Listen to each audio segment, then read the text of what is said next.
Hello，大家好，我係卡華，咁今日咧講12星座，睇一睇你哋嘅運程係點樣嘅。咁睇嘅星座咧就係雙子座，時間就係2021年，sorry，2006年1月1號至到1月15號。新年快樂，Happy New Year！雙子座嘅朋友，咁你哋要參考嘅咧就係上升星座，然後先到太陽星座啊。咁祝雙子座嘅朋友咧就財運亨通啦，身體健康啦，感情美滿啦，一切都得心應手啦，心想事成啦。係啦，我講錯咗頭先，係2026年1月1號，係啦，Happy New Year！OK，咁你哋有咩幸運㗎啦？就係十宮工作非常好，係啦，而得到財富或者你嘅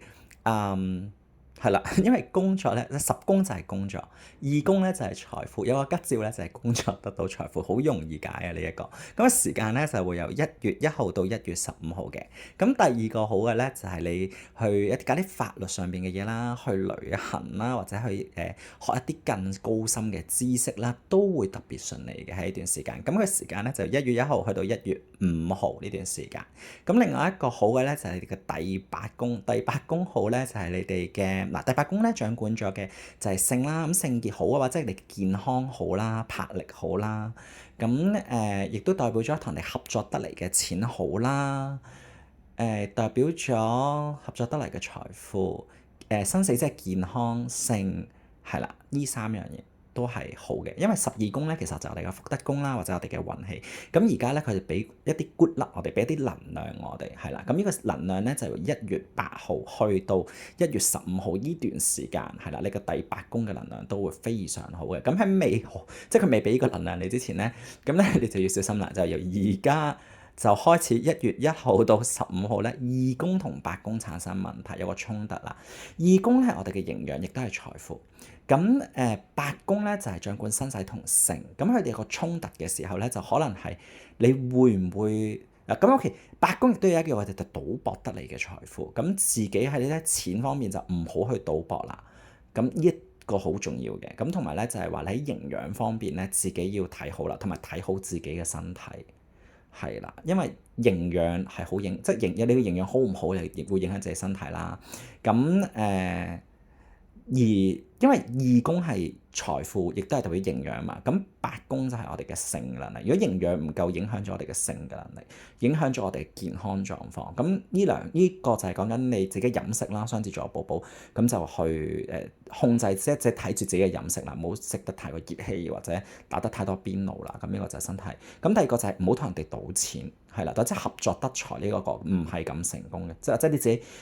去股票或者投資方面都會唔係咁順利嘅。咁自己盡量小心啦，即係提咗你要小心啦。咁就因為佢個時間啲長，1月1號到1月15號一個幾長嘅時間。咁同埋合作得嚟嘅財富係啦，都唔好借錢俾人啦。如果借錢俾人或者人哋叫你做啲投資都唔係咁好嘅，係啦，即係偏財方面。咁另外一個要小心嘅咧，就係1月1號到1月5號，就係十宮同八宮。咁咧，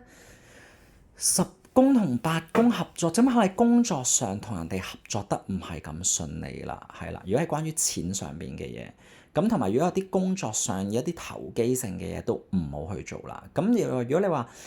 八宮佢都代表咗生死，代表性啦。咁我估應該公司唔關性事嘅，因為你即係如果係性工作者更加要小心啦。咁如果你唔係性工作者嘅話，咁其實就唔需要太擔心。咁不過如果你話，亦都有一個可能性就係你嘅身體健康，即係可能唔係咁好，影響咗你嘅工作，或者你工作壓力太大，影響咗你嗰個健康，都有呢個可能。咁自己就要小心啦。1月1號到1月5號呢段時間，小心身體啦，因為二宮八宮出現咗問題，好多時都係因為你嘅營養唔好而影響咗嘅啫。咁如果你問我，你好嘅就係工作得財，同埋你去 travelling 係會幾好嘅。咁自己小心飲食就應該冇乜問題㗎啦。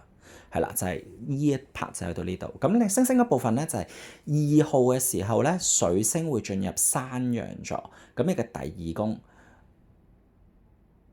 雖然唔係第二宮，係第八宮，我睇錯咗。係啦，2號水星會進入山羊座，你哋嘅第八宮。咁八宮頭先我講過啦，就係一個代表性啦，代表咗生死啦，代表咗賭博啦，即係講緊係投資股票嗰啲啦。咁亦都代表一種合作得嚟嘅錢啦。咁2號之後咧，水星嚟到咧，佢只會幫助你表達同埋喺思想上面變得更加順利嘅啫，或者諗通一啲事情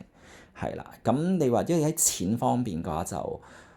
專職暫時嚟講冇得做一啲立亂嘅投資咯，係啊。你水星係一個思想或者學習，咁你某程度上可以2號嘅時候，你喺學習方面、喺投資方面，會有啲幫助嘅。好，咁第二個咧就係3號嘅時候啦，滿月喺巨蟹座啦，滿月喺巨蟹座第二宮，二宮就係掌管你哋嘅財富，滿月。財富咁某程度上咧，就係話喺你啲錢方面咧，係可能唔知有個 gas bone 突然間會多一嚿錢都唔出奇嘅，亦都可能係幫你清洗關於錢上面嘅負面能量，甚至乎可能你自己會覺得哦唔可以擁有100萬，或者可能我自己未必會賺得多錢，咁可能呢啲心結都會幫你解咗佢，甚至乎令到你自己唔去恐慌錢呢個問題，係啦，你值得擁有你富裕嘅人生嘅，OK，咁同埋亦都因為滿月喺巨蟹座啦，咩二宮亦除咗錢之外就係營養啦，咁可能佢會幫你處理一啲可能你自己一啲偏飲啊、偏食啊，或者營養唔係咁均勻呢一個問題咯，係啦，咁所以就唔需要太過擔心。滿月嘅能量係好嘅，因為佢清一清垃圾嘅能量，佢會令你更加 fresh 嘅，OK，咁好啦，再講多一次 Happy New Year， 新年快樂！咁祝雙子座嘅寶寶心想事成，身體健康，財運亨通，感情美滿。好啦，如果滿意俾個 like 我啦，咁同埋咧記得 follow 我嘅 IG 啊，係啦，就係咁，拜拜。